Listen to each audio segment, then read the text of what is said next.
오늘은 우리 길벗교회가 이 자리에서 첫 번째로 드리는 한가위 주일 예배입니다. 지금 들녘에는 오곡백과가 무르익고 있습니다.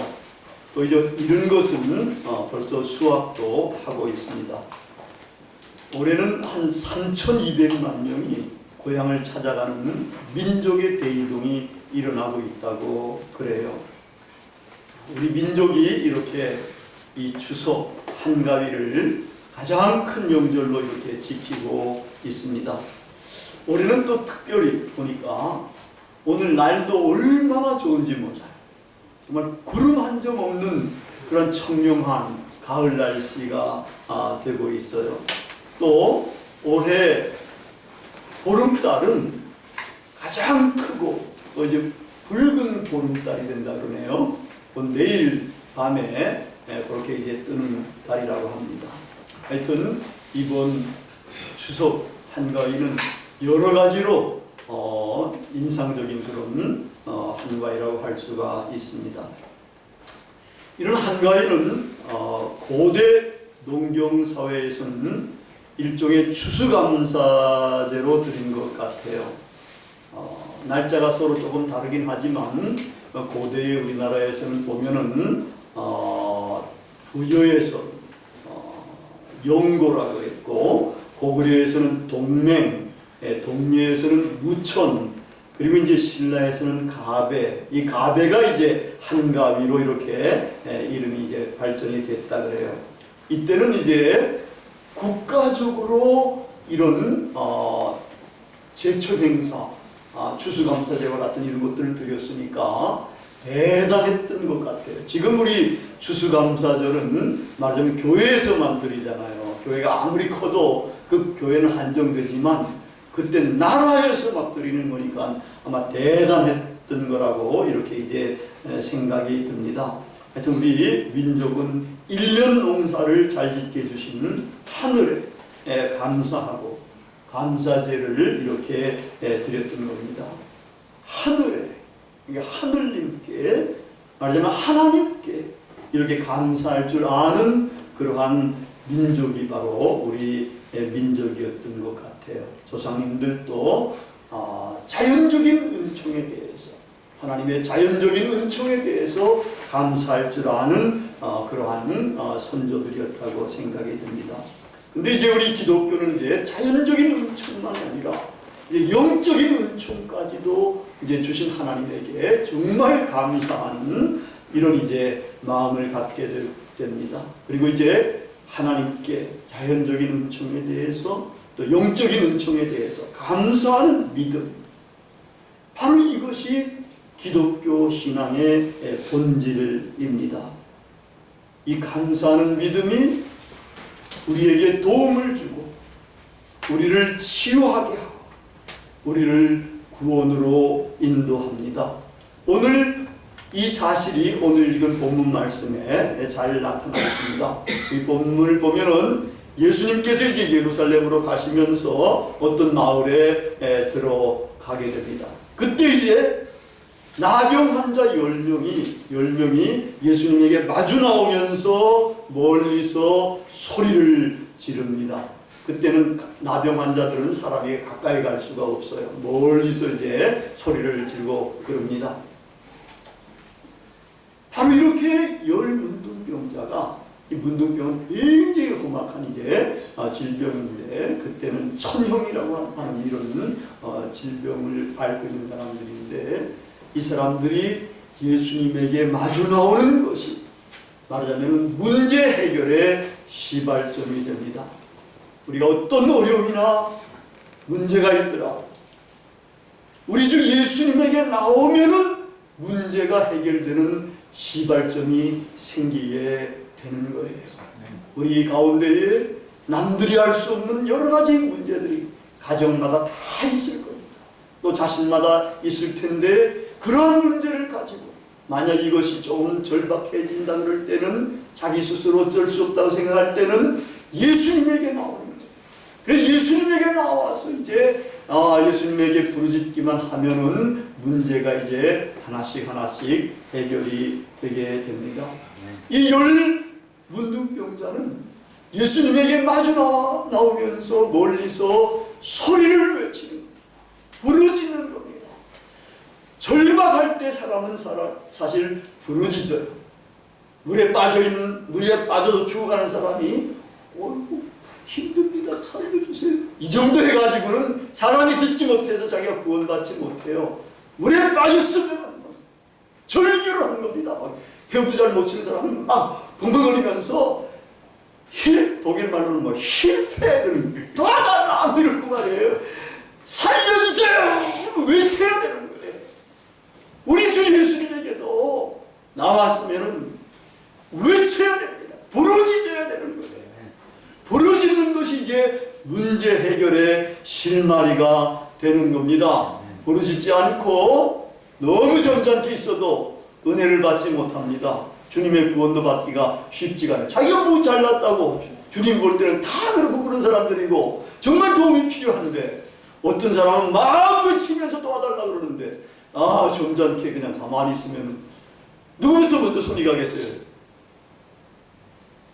제가 이야기할 때 제비도 막 입을 쫙쫙 벌리면서 새끼제비들이 막 엄마제비한테 막 이렇게 짹짹거릴 때 비로소 거기다 먼저 집어넣어 주듯이 우리에게도 부르짖는 사람에게 이렇게 집어넣어 주게 됩니다. 부르짖음이 문제 해결의 실마리가 됩니다. 근데 이제 뭐라고 부르짖는가 하면은 예수 선생님이여 우리를 불쌍히 여기소서. 이 문둥병자들은 자기 자신이 어떤 사람인가를 알게 됩니다. 또 알고 있습니다. 정말 모든 사람이 불쌍히 여기는 그런 존재인 것을 자각하면서 주님은 우리를 긍휼히 여기시고 우리를 불쌍히 여기셔서 우리를 구원해 주실 수 있는 능력의 주님이시라는 것을 알면서 그것을 큰 소리로 이렇게 부르짖습니다. 사실 하나님께서 인간을 지으신 하나님께서는 우리를 긍휼히 여기시고 불쌍히 여기시는 겁니다. 하나님의 형상을 닮아가지고 왕적인 존재로 하나님의 아들과 딸과 같은 그런 왕적인 존재로 지음을 받은 우리 인간들이 그런 형상을 잃어버리고 찬상 가운데에 비참하게 살아가고 있는 모습을 보시는 하나님, 얼마나 가슴이 아프시면서 긍휼히 여기시는지 모릅니다. 하나님은 우리를 불쌍히 여기셔서 사실은 은혜로운 모든 것들을 다 허용해 주시고 나아가서는 이제 우리를 구원해 주시지 않습니까? 이 하나님께서 파송하신 예수님은 사실은 사람들을 불쌍히 여기시는 겁니다. 그래서 불쌍히 여기시는 예수님에게 그것을 다시 한번 상기시키면서 이렇게 부르짖어요. 이 나병 환자들이 얼마나 불쌍한지 말할 수 없을 정도입니다. 나병은 유대인들에게는 가장 불결한 질병입니다. 불결의 대명사, 상징이 이게 나병인 것입니다. 그래서 사람들은 그들을 불결하게 여겨서 아예 격리시켜버립니다. 마을에 들어오지도 못하게 그렇게 합니다. 그들은 가족과도 함께 살 수도 없고 사람들을 가까이 갈 수도 없습니다. 사람이 오면은 입술을 가리우면서 불결하다 불결하다 외치는 겁니다.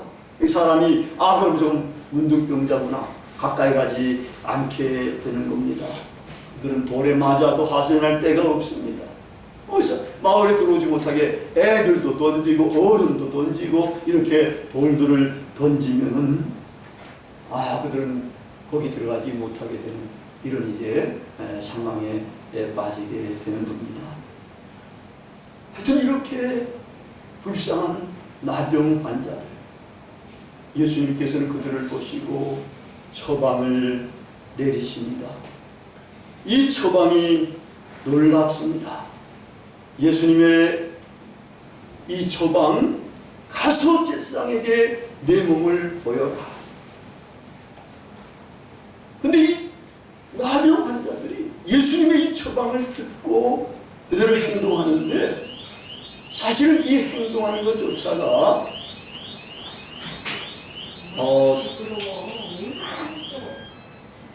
행동하는 것조차가 사실은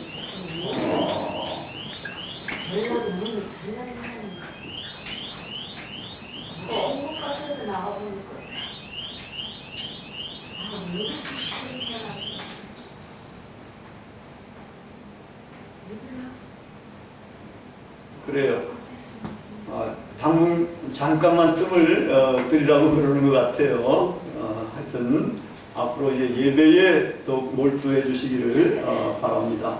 하여튼 이 가서 내 몸을 제사장에게 보여라 하는 이 말씀을 듣고서 가는 것, 이 열 문둥병자들이 다 갔어요. 여기 보면은 이 문둥병자들 10명이 행동하는 것은 그냥 아무렇게나 행동하는 게 아니에요. 전부 다 믿음과 관련돼 가지고 행동하는 겁니다. 예수님께 부르짖는 것조차도 믿음으로 부르짖는 것이고, 예수님에게 마주 나가는 것조차도 이게 믿음으로 나가는 겁니다. 근데 예수님의 명령을 따라서 이분들이 이제 가지 않습니까? 가서 이제 돌아가는 거예요. 돌아가서 이제 제사장의 몸을 보이려고 그러는 겁니다. 이것도 믿음으로 행하는 겁니다. 만약에 가서 제사장한테 문둥병이었는데 한번 봐주세요, 이렇게 해가지고 봤는데 이게 문둥병이 안 나올 수도 있는 거 아니겠습니까? 그랬을 때는 얼마나 곤혹스럽겠습니까? 망신도 그런 망신이 있을 수가 없는 걸 거예요. 이분들이 가는 것조차도 믿음으로 가는 겁니다. 나온 것도 믿음이고, 부르짖는 것도 믿음의 근거에서 부르짖고, 명령에 따라서 가는 것도 이제 믿음에 따라서 가게 되는 겁니다. 그러니까 가다가 보니까 놀라운 일이 발생한 거예요. 이 문둥병이 다 몸에서 떠나고 깨끗함을 입게 된 겁니다. 이걸 발견했을 때 얼마나 이 문둥병자들은 기뻤겠습니까? 정말 자기들이 절망에 빠져서 살던 이 천형과 같은 이러한 벌을 받고 있는 이 문둥병이 자기 몸에서 떠나갔다는 겁니다. 이 문둥병은 아까도 잠깐 말씀드렸습니다만은 가장 불결한, 이스라엘 사람들은 불결을 가장 싫어하는데 이 불결한 것의 대명사가 이게 나병이었습니다. 이거는 죽음을 의미한 겁니다. 사회에서, 가정에서 완전히 격리되었습니다. 뿐만 아니라 이건 영적으로도 문둥병은 죄로 문드러져 있는 인간을 의미를 하는 겁니다. 죄악으로 문드러져 있어가지고 영원히 죽을 수밖에 없는 그러한 인간을 시사하는 것이 나병인 것입니다. 그런데 이 나병에서의 치료라는 것은 속죄함을 받은 것, 죄로 문드러지는 모든 곳에서 죄악이 사함을 받았다는 것, 이런 것뿐만 아니라 이제는 죽음을 넘어서서 부활의 생명을 얻은 것까지를 이야기해주고 있습니다. 절망과 답답한, 마치 쇠창살 속에 죽은 사람처럼 사는 상태에서 이제 해방이 되어서 얼마나 기뻐하고 감사한지 모를 것입니다. 10명의 문둥이가 다 나온 것입니다. 근데 놀라운 것은 오늘 본문에 보면은 그들 가운데에 딱 한 사람만 하나님께 영광을 돌리며 돌아와서 예수님에게 감사를 드렸습니다. 10명이 다 믿음으로 출발을 했습니다. 믿음으로 이들도 다 나았습니다. 나았는데 이제 하나님에게 영광을 돌리며 감사하는 사람은 10명 중에 딱 한 명이라는 겁니다. 한 명만이 예수님에게 돌아와서 감사를 드린 겁니다. 10% 정도밖에 안 되지 않습니까? 다른 사람들, 돌아오지 않는 사람들은 왜 돌아오지 않는 것 같아요? 여러 가지로 생각해 볼 수도 있겠지요. 저한테 생각이 나는 거는, 이 양반들이 가서, 예수님께서 가서 제사장에게 몸을 보이라 그랬으니까, 이제 가다 보니까 다 나았다는.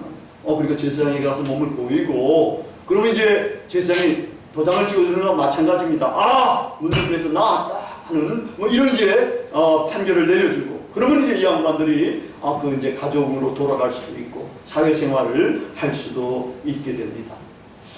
또 이제 예수님 말씀을 듣고 가다가 보니까 이 예수님은 안 보이잖아요.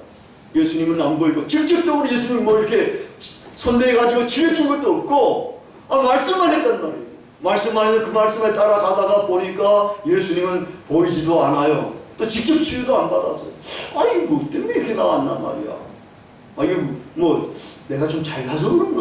뭐 이런 생각도 들지도 모르겠고 이게 좀 우연히 나왔는지도 모르지 않냐 말이야. 이러다 보니까 예수님이 사라지게 되고 예수님에게 감사할 마음도 들지도 않게 되는 거죠.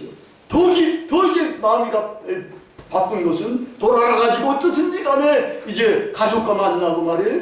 이런 것들이 더 이제 마음에 충만했을 거 아니에요. 그러니까 예수님을 찾아가서 감사를 하지 않았는 것은 아닌가 이런 생각이 듭니다.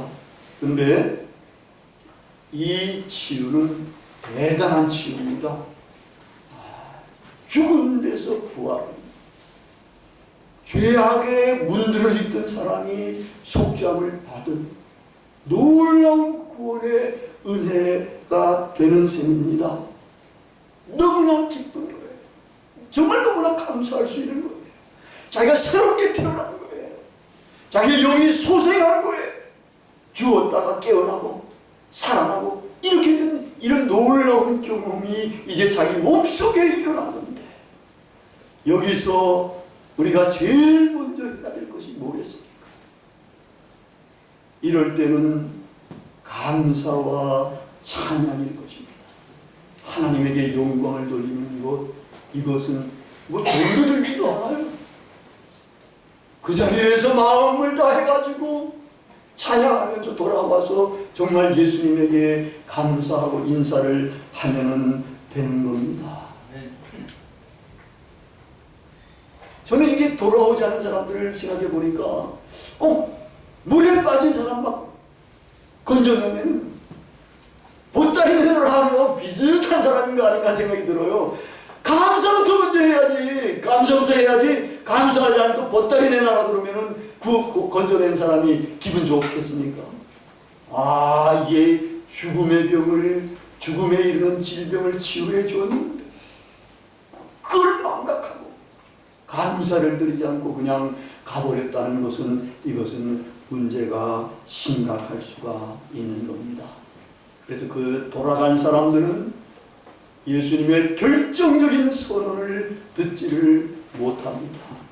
하나님의 아들 예수 그리스도 메시아가 내리는 결정을 그냥 딴 사람들, 그들이 믿음으로 나와서 치유함을 받았다고 하더라도 결국은 그들은 마지막 최후의 선언을 듣지를 못하는 겁니다. 이거는 제사장이 확인해 주는 것보다도 더 탁월하고 더 권위가 있고 더 결정적인 예수님의 선언이 됩니다. 일어나라, 가라, 내 믿음이 너를 구원했다. 돌아와서 감사한 이방인만이, 유대인들이 비천하게 생각하는 그 이방인만이 예수님의 이 최후의 선언을 듣게 된 것입니다. 일어나라는 말도 이게 예수님께 이렇게 부복해가지고 이제 감사하는 데서 일어나라는 의미이면서 동시에 이 일어나라는 것은 죽음에서 일어나라, 이건 부활한다, 이러한 의미를 내포하고 있는 그러한 말입니다. 뿐만 아니라 구원한다는 말은 치유하다, 돕다는 뜻도 가지고 있습니다.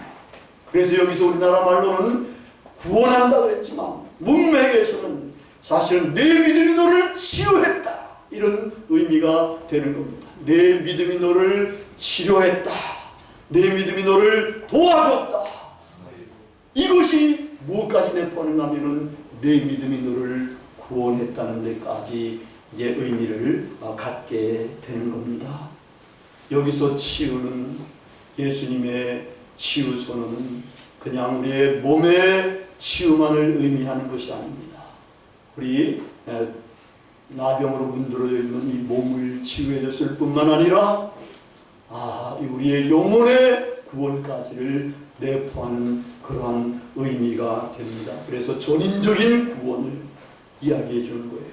육체적으로도 건강해야 되지만 우리의 영도 소성해야 되고, 그래가지고 이제는 하나님에게 영광의 나라에, 이제 하나님의 영광의 나라에 들어갈 수 있는 그런 이제 존재가 되는 것을 시사합니다. 이 결정적인 선언은 심판대 앞에서의 선언과도 연상을 시켜주는 그런 선언입니다. 예수님을 만나고 예수님께 나아가서 부르짖고, 그래서 예수님으로부터 기적을 경험했다고 하더라도, 그래서 기적을 경험해서 이 사회 속에 들어가서 가정생활을 하고 그것이 잘 돼가지고 세속적인 성공과 행복을 누린다고 하더라도 결정적인 예수님의 선언은 듣지 못할 수가 있는 겁니다. 몸의 치유를 받았다고 하더라도 영적인 치유를 받지 못할 수가 있습니다. 결정적인 종말의 심판주의 선언을 들을 수도 없을 수도 있습니다.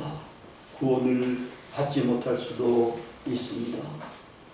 마치 출애굽한 이스라엘 백성들이 하나님의 10가지 재앙의 기적을 경험하고 그것을 통과해서 이제 광야로 나온 사람들, 가나안 땅에 딱 2사람 빼놓고는 다 못 들어갔습니다.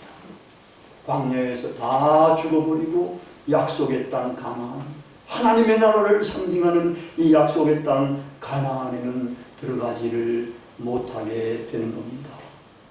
왜 그럽니까? 감사하는 믿음이 없기 때문입니다. 감사하는 믿음이 우리를 돕습니다. 우리를 치유케 하고 우리의 육과 영의 문제를 해결해 주고 우리를 구원에 이르게 합니다. 지난해 우리나라에 열풍을 품고 몰고 왔던 그 교황, 프란시스코 교황이 이번에는 미국에서도 열풍을 일으키고 있다고 합니다.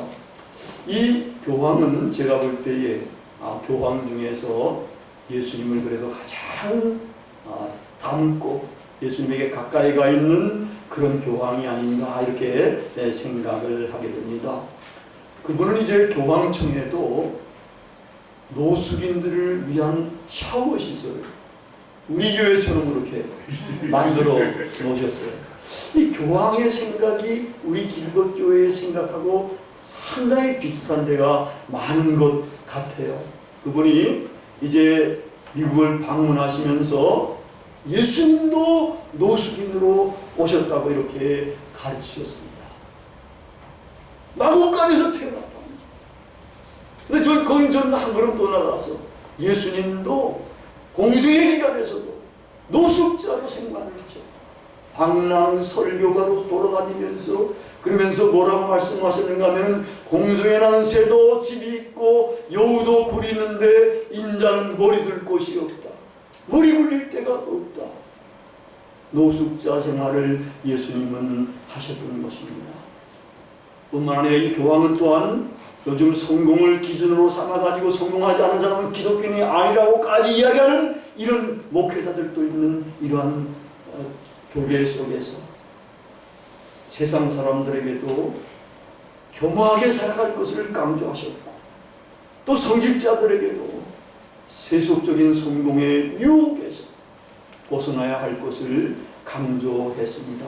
그런 물질적인 성공에 대한 기준이 우리 성직자들이 정작 섬겨야 할 가난한 사람들을 더욱 소외시키고 있다고, 이렇게 지적을 하셨습니다. 마지막으로 그분은 이제 영적인 삶에 두 기둥이 있는데 그것이 뭐냐 할 때에 하나는 감사하는 믿음, 하나는 노력하는 태도라고 이렇게 말했습니다. 감사하는 마음, 다른 말로는 감사하는 믿음, 사실은 우리를 돕습니다. 우리를 도와서 우리 자신을 치유케 하고 구원에 이르게 합니다. 왜 기독교인은 내 믿음은 감사하는 믿음입니까? 그냥 믿음이면 되지 않습니까? 믿음이 하나님과 올바른 관계를 맺어주지 않습니까? 믿음은 하나님과 올바른 관계를 맺어줍니다마는 이 하나님이 어떤 하나님인가를 알아야 됩니다.